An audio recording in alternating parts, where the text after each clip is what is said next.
क्या आप सच में एक इंटेलिजेंट इन्वेस्टर हो? मैं भी पहले सोचता कि मैं एक इन्वेस्टर हूँ ये बुक पढ़ने से पहले, बट अब मुझे पता चला कि इन्वेस्टिंग वो है जो थ्रू एनालिसिस के द्वारा की गई हो। अब एनालिसिस में भी दो पार्ट्स आते हैं, financial analysis and second management analysis.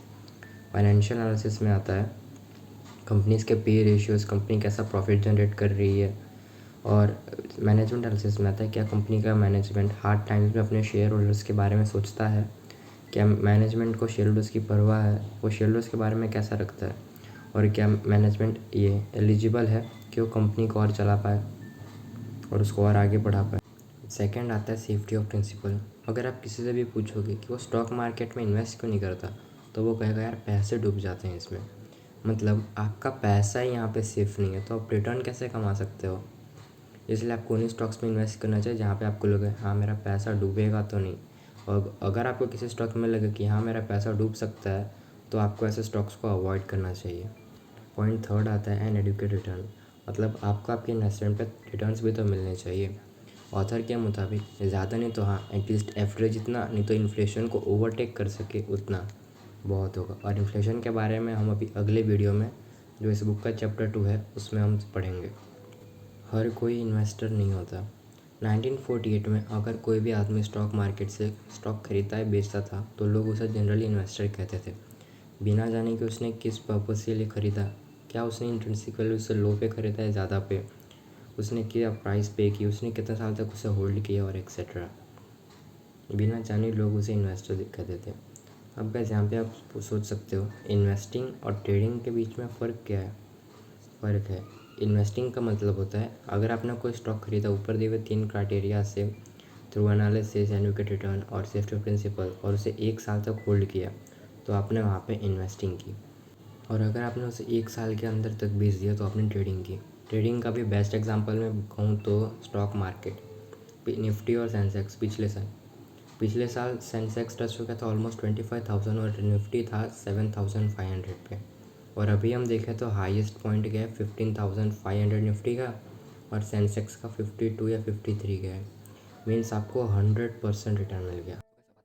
अब बात करते हैं एक सर्वे जो इस बुक में लिखा है। एक सर्वे कंडक्ट किया गया था यूएसए में। लोगों से पूछा गया था कि आप कॉमन स्टॉक्स में इन्वेस्ट क्यों नहीं करते। तो लोगों ने जनरली कहा था यार बहुत स्पेक्युलेटिव है, प्रिंसिपल की सेफ्टी नहीं है। और इन्हीं सब के कारण जो कॉमन स्टॉक्स की प्राइस थी वो उनके इंट्रिंसिक वैल्यू से लो पे मिलने लगी। जी, स्मार्ट स्पेकुलेशन। हाँ, आपने सही सुना। जैसे स्मार्ट इन्वेस्टिंग होती है उसी तरह स्मार्ट स्पेकुलेशन भी होती है। स्पेकुलेशन का सिंपली मतलब होता है प्रेडिक्ट करना। सट्टे में भी लोग क्या करते हैं, प्रेडिक्ट करते हैं कि हाँ अगला ये आ सकता है। तो जो जनरल इन्वेस्टर है उसको भी कंपनीज़ के प्रॉफिट्स अगले 10 या 20 साल तक प्रेडिक्ट करने ही पड़ते हैं कि क्या 10-20 साल तक कंपनी टिक पाएगी। और मैं यहाँ पे बात कर रहा हूँ लॉन्ग टर्म इन्वेस्टिंग की, ना कि शॉर्ट टर्म ट्रेडिंग की। गाइस यहाँ पे सबसे बड़ी दिक्कत ये है कि लोग यहाँ स्मार्ट स्पेकुलेशन की जगह फुल्ली स्पेकुलेशन करते हैं। अब फुल्ली स्पेकुलेशन की क्या साइन है, वो करते हैं स्पेकुलेशन बट सोचते हैं कि हाँ उन्होंने इन्वेस्टिंग की है। उनके पास ज़्यादा रिसर्च नहीं होती बट फिर भी वो स्टॉक्स में इन्वेस्ट कर देते हैं। मैं अभी की बात करूँ तो सेंसेक्स बबल, अभी सेंसेक्स को इतना हाइप चला गया और जैसे लोगों ने देखा कि हाँ सेंसेक्स ऊपर बढ़ रहा है, कई सारे इन्वेस्टर्स ने बिना सोचे समझे सेंसेक्स में इन्वेस्ट कर दिया था कि यार सब कर रहे हैं, वो ऊपर भी जा रहा है, हमारा रिटर्न्स भी होंगे। बट आप अभी सेंसेक्स खोलो, उसमें के सारे स्टॉक्स के भाव उनके इंट्रिंसिक वैल्यू से ज़्यादा पे होंगे।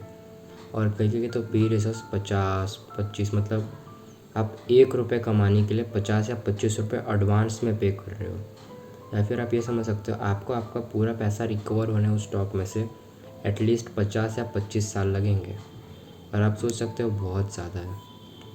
और पॉइंट थर्ड है, वो इतना ज़्यादा पैसा मार्केट में लगा देते हैं जितना वो अफोर्ड कर सकते हैं लूज़ करने का। मेरी बात मानो तो आपको स्टॉक मार्केट में उतना ही पैसा लगाना चाहिए जितना आप अफोर्ड कर सको कि हाँ मैं इतना कूदूँगा तो मुझे कोई दिक्कत नहीं होगी। और अगर फिर भी आपको ट्रेडिंग करनी है, रिमेंबर नॉट स्पेकुलेशन, ट्रेडिंग। अगर आपको ट्रेडिंग करनी है तो आप एक दूसरा डीमैट खोल सकते हैं और उसमें आप ट्रेडिंग करें। कभी भी अपने ट्रेडिंग अकाउंट और इन्वेस्टिंग अकाउंट को मर्जर ना करें, बिकॉज फिर ये आपकी थिंकिंग को मिक्स कर देता है ट्रेडिंग और इन्वेस्टिंग की। अपने ट्रेडिंग अकाउंट में ज़्यादा पैसे इन्वेस्ट नहीं करना जितना आपने सोच रखा है। मैं एग्जांपल दूँ तो मान लो आपकी सैलरी है 25,000 पर मंथ। अब आप उसका 10% लूज़ कर दोगे तो आपको कोई खासा फ़र्क नहीं पड़ेगा। तो आप वो 10% निकालोगे इन्वेस्टिंग के लिए, और फिर वो 10% कितना हुआ 2500। अब उस 2500 का 10% आप ट्रेडिंग के लिए यूज़ करोगे, 10 to 20%। हाँ, मुझे ये मालूम है आपको सुनने में बहुत कम लग रहा होगा, बट मैं ये ऑन एन एवरेज पर्सनस की बात कर रहा हूँ। लाइक अगर आप अभी यंग हो तो आप थोड़ा हाई रिस्क लेके 50% अपनी मनी इन्वेस्टिंग में लगा सकते हो। बट मैं यहाँ बात कर रहा हूँ एक एवरेज मैन की, जिसे अपनी पूरी फैमिली चलानी है, तो उसके लिए 10% भी बहुत बड़ी बात है या, बट वो मैनेज कर सकता है उसको लूज़ करना। द डिफेंसिव इन्वेस्टर, ये लोग वो होते हैं जिन्हें फाइनेंशियल फ्रीडम भी चाहिए और स्टॉक्स पे रिटर्न्स भी चाहिए। अब इन लोगों की स्ट्रैटेजी ये होती है कि ऐसे स्टॉक्स को ही पिक करते हैं जिनके प्रोडक्ट्स लोगों को या तो क्वार्टरली, मंथली या वीकली बेसिस पे ख़रीदना पड़े, और उन कंपनीज़ के प्रॉफिट्स पिछले 10 साल से इंक्रीज़ हो रहे हों। मैं एग्जांपल दूँ तो आईटीसी के नूडल्स जो हम खाते हैं, और मैरिको के पैराशूट ऑयल जो आपको लगभग हर घर में तो मिल ही जाएगा, ब्रिटानिया के बिस्किट्स और नेस्ले के बेवरेजेस। और वो उन सबको उनकी इंट्रिंसिक वैल्यू से लो पे खरीदते हैं, जिन्हें उन्हें एक मार्जिन ऑफ सेफ्टी मिल जाता है। और अब आते हैं अग्रेसिव इन्वेस्टर। ये इन्वेस्टर उस तरह के होते हैं जो जनरली स्मॉल कैप स्टॉक्स पे इन्वेस्ट करते हैं, और जिससे ये मल्टी बैगर रिटर्न्स कमाते हैं। और बट इसमें दिक्कत ये है कि ये बहुत ही हाई रिस्क इन्वेस्टमेंट करते हैं, जो कि सबके बस की बात नहीं है। अब अग्रेसिव इन्वेस्टर्स की भी 3 स्ट्रैटेजी है। पहला कि वो मार्केट में ट्रेड करते हैं। अब इसमें भी वो ऐसे स्टॉक्स को पिक करते हैं जिन्होंने मार्केट एवरेज से ज़्यादा परफॉर्म किया हो, और फिर उन्हें वो शॉर्ट सेल करते हैं, जिससे उन्हें रिटर्न्स अच्छे मिलते हैं। उनकी दूसरी स्ट्रेटजी होती है शॉर्ट टर्म सिलेक्टिविटी। मतलब वो ऐसे स्टॉक्स को ही पिक करते हैं जिससे उन्हें लगता है यार नेक्स्ट क्वार्टर में इसके प्रॉफिट्स बढ़ सकते हैं, सो वो ऐसे स्टॉक्स को ही पिक करते हैं। अब उसमें इन्हें ये दिक्कत हो जाती है कि कई बार इन्हें ऐसे स्टॉक्स मिल नहीं पाते जिससे हम प्रेडिक्ट कर सकें कि यार अगले महीने में इसका होगा कैसे, इस स्टॉक का भाव कैसा रहेगा।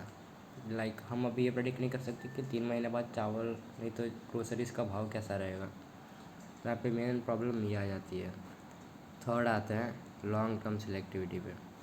अब ये लोग इसमें ऐसे स्टॉक्स को पिक करते हैं जिसमें प्रेडिक्ट कर सकते हैं कि हाँ लगभग आने वाले 10 सालों तक तो कंपनी टिकी रहेगी, नहीं तो एटलीस्ट एक कंपनी इतना प्रॉफिट जनरेट कर पाएगी कि हाँ ये कंपनी चल जाएगी, और ये अच्छा खासा डिविडेंड भी पे कर पाए। और फिर ये ऐसी कंपनी को उनकी इंट्रिंसिक वैल्यू से लो पे खरीदते हैं, जिसके कारण उन्हें एक मार्जिन ऑफ सेफ्टी मिल जाता है, और ये उन्हें ना लॉस से प्रिवेंट करता है। सो गाइस, आज के लिए बस इतना ही। अब सेकेंड पार्ट में अपलोड कर दूंगा अगले वीक में। और ये रहे आगे मेरे कुछ कोट्स जो मैं पर्सनली आपको देना चाहूँगा, तो एंड तक इस वीडियो को देखना, नहीं तो बस आप वो कोट्स देख लोगे तो भी आपकी इस पूरे वीडियो का समर अप हो जाएगा। 5 to 10 years में, तब तक फिर उसकी शेयर प्राइस उसकी वैल्यू को फॉलो करती है, और फिर इनके रेट ऑफ रिटर्न्स बढ़ जाते हैं इस वीडियो में। तो गाइस, अभी मैं आपको कुछ पॉइंट्स देता हूँ। फर्स्ट, आपको कभी भी बेवरेज पे तो इन्वेस्टमेंट करनी ही नहीं है, भूल के भी नहीं। फिर सेकंड, आपको हमेशा स्टॉक्स में इन्वेस्ट नहीं करना है, आपको कंपनी में इन्वेस्ट करना है। कौन जो ये जो स्टॉक्स की